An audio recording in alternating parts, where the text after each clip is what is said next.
লিখেছেন তার বয়ফ্রেন্ডকে আমি বিয়ে করব না, এরকম কিছু। আর একটা লিখেছেন চিটে চিটে চিটে নায়িকা হয়েছে।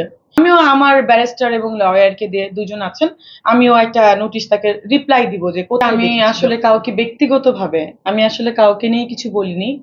এখন যদি সে মানে কিছু ইউটিউবের চিত্র দেখে বা ইউটিউবাররা কপি পেস্ট করে কেটে কেটে এগুলো করা দেখা নিয়ে যদি সে আমাকে একটা আইনি নোটিশ পাঠায়, সেটাও দুঃখজনক।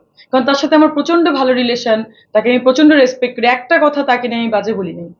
আমাকে যখন আলোচনা করা হয়েছিল যে আপনি সিনেমা কেন পান না, আপনি তো সুন্দর দেখতে, ডাক্তার, আপনি কেন এতদিন সিনেমা করেন না, অনলি এই কটা সিনেমা কেন আপনি করেছেন, তখনই হচ্ছে ব্যাপারটা একটু সমস্যা হয়ে দাঁড়িয়েছে। তখন আমি বলছি দেখেন আমি কেন পাই না, কারণ হচ্ছে তখন আমি এটা নিয়ে আলোচনা করেছি। আমি কিন্তু কারোর ব্যক্তি কোনো নাম নিয়ে আমি আলোচনা করি নাই। কোথাও কেউ কিন্তু দেখাতে পারবে না, এই জায়গায় আমি খুব মানে অনেস্ট ভাবে বলতে পারবো, আমি কারোর নাম উদ্দেশ্য করে বলি না।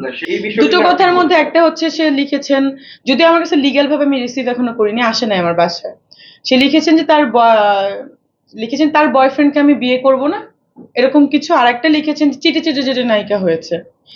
তো বিষয়টা হচ্ছে, আমাকে যখন জিজ্ঞাসা করেছে যে আপনাকে নিয়ে তো এত মানুষ, মডেল টডেলরা, তারপরে অভিনেত্রীরা এরকম স্ট্যাটাস দিচ্ছে, আমি কিন্তু কাউকে নিয়ে স্ট্যাটাস দিইনি, সেই তারা আমাকে নিয়ে স্ট্যাটাস দিয়েছে। তখন আমি বললাম দেখেন আমি পার্সোনাল কাউকে নিয়ে কথা বলবো না।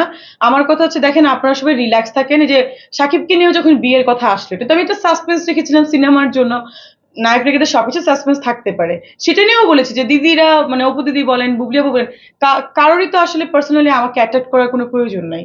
বিষয়টা হচ্ছে যে আমি কারোর হাজবেন্ডকে বিয়ে করব না, কারোর বয়ফ্রেন্ডকে আমি বিয়ে করব না। সো আপুরা ভাইয়ারা আপনারা সব চুপ থাকেন। আমি কিন্তু নাম মেনশন করি না আমি এই পর্যন্ত, আমি হচ্ছে সবাইকে সামগ্রিক, মানুষ ভাবছে সাকিবকে আমি হয়তো বা বিয়ে করবো, মানুষ ভাবছে কোনো ডিরেক্টরকে আমি বিয়ে করব যাদের বয়ফ্রেন্ড, এরকম একটা ব্যাপার, আমি কিন্তু নাম মেনশন করি নাই।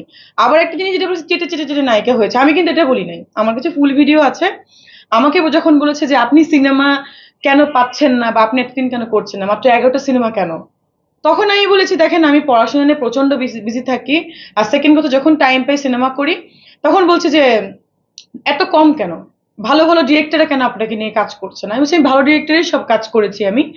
বলে বর্তমান যুগের ডিরেক্টররা কেন করছে না, আমি বলছি করছে না কারণ দেখেন আমি তো কারোর এখন গার্লফ্রেন্ড হয়ে কাজ করতে পারবো না, কারোর ওয়াইফ হয়ে কাজ করতে পারবো না, আমার যদি কোয়ালিটি থাকে আমি একদিন না একদিন উঠবো। আর তখন বলে যে আমি কি দেখেন ভাই আমার এত কথা বললো, তখন আমি একটু উত্তেজিত হয়ে গেছি যে দেখেন আমি কারোর পা চেটে চেটে চেটে নায়িকা হইতে পারবো না। হ্যাঁ আমার কোনো ইচ্ছা নেই, আমি যদি আমার যোগ্যতা থাকে আমার কোয়ালিটি থাকে আমি একদিন অনেক দূরে যাব। আমি কিন্তু এটা বলেছি, আমি একেবারে কিন্তু ক্ল্যারিফাই এটাই, আমি কিন্তু কোনো নাম মেনশন বা কিছু বলি না। কেন সে তার পার্সোনাল দিকে নিচ্ছে আমার, এটাও আমার প্রশ্ন।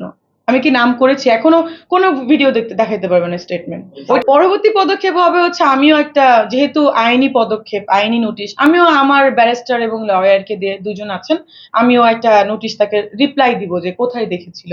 এবং সেকেন্ড থিং, যদি সে আমাকে হ্যারাসমেন্ট করতে চায়, যেহেতু এটা দেখেন এটা নিয়ে অলরেডি অনেক নিউজ হয়েছে, আমার কিন্তু মান সম্মান নষ্ট হয়েছে, কারণ আমি যেটা বলি না সেটা কেন সে আমাকে লিগ্যাল নোটিশ পাঠাবে, আইনি নোটিশ, সেটা ব্যাপারে আমাকেও তাহলে আমার লয়ার যদি চান নেক্সট স্টেপে এসে যেতে পারেন। বাট আমি চাই কারোর সাথে গ্যাঞ্জাম করতে চাই না আমি, এটা হচ্ছে আমার পার্সোনাল কথা।